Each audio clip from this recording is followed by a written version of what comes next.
జ్యోత్స్న చాలా కోపంగా దీప ఇంటికైతే వచ్చి, దీప ఇంటికి తాళం వేస్తూ ఉంటుంది. ఇంతలో అక్కడికి జ్యోత్స్న వాళ్ళ అమ్మ వచ్చి, "జ్యోత్స్న నువ్వేం చేస్తున్నావు? ఎందుకు దీప ఇంటికి తాళం వేస్తున్నావు?" అని చెప్పేసైతే అడుగుతూ ఉంటుంది. ఆ మాటలు వినగానే అక్కడ ఉన్న జ్యోత్స్న అయితే తన ఫోన్‌లో ఫోటోనైతే చూపిస్తూ ఉంటుంది.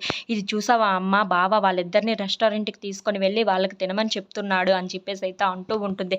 ఆ మాటలు వినగానే అక్కడ ఉన్న జ్యోత్స్న వాళ్ళ అమ్మ అయితే, "నేనే తీసుకొని వెళ్ళమన్నాను కార్తీక్‌ని. తను ఎప్పుడు తిన్నదో ఏమో ప్రశాంతంగా రెస్టారెంట్‌లో తింటుందని నేనే వెళ్ళమన్నాను తీసుకొని" అని చెప్పేసైతే అంటూ ఉంటుంది. ఆ మాటలు వినగానే అక్కడ ఉన్న జ్యోత్స్న అయితే ఒక్కసారిగా షాక్ అయిపోయి, ఆహా! అంటే నాకు ఇంట్లోనే శత్రువులు ఉన్నారనమాట. ఆ దీపక్ ఎంత ఎంకరేజ్‌మెంట్ ఉంటుందో నాకు ఆ మాత్రమైనా లేదు అని చెప్పేసైతే అంటూ ఉంటుంది. ఆ మాటలు వినగానే అక్కడ ఉన్న వాళ్ళ అమ్మ అయితే జ్యోత్స్నని చాలా కోపంగా చూస్తూ ఉంటుంది. "ఏంటి జ్యోత్స్న నువ్వేం మాట్లాడుతున్నావు?" అని చెప్పేసైతే అడుగుతూ ఉంటుంది. ఆ మాటలు వినగానే అక్కడ ఉన్న జ్యోత్స్న అయితే, నిన్ను ప్రమాదం నుండి కాపాడిందని చెప్పి తనకి షెల్టర్ ఇచ్చావు. అలాగే తన భర్తతో తగువులు ఉన్నాయని చెప్పి విడాకులు ఇప్పించావు. ఇంకా చాలదా?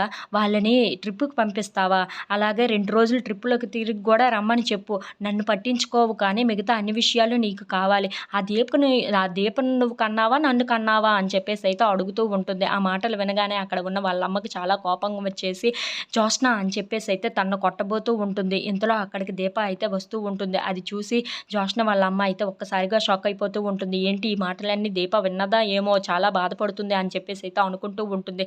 ఏంటి అమ్మ ఇలా ఆగిందని చెప్పేసైతే జ్యోత్స్న కూడా అటువైపుగా చూస్తూ ఉంటుంది. ఇంతలో అక్కడ ఉన్న దీపాన్ని చూసి ఒక్కసారిగా షాక్ అయిపోతూ ఉంటుంది. If you like this video please like, share and subscribe friends.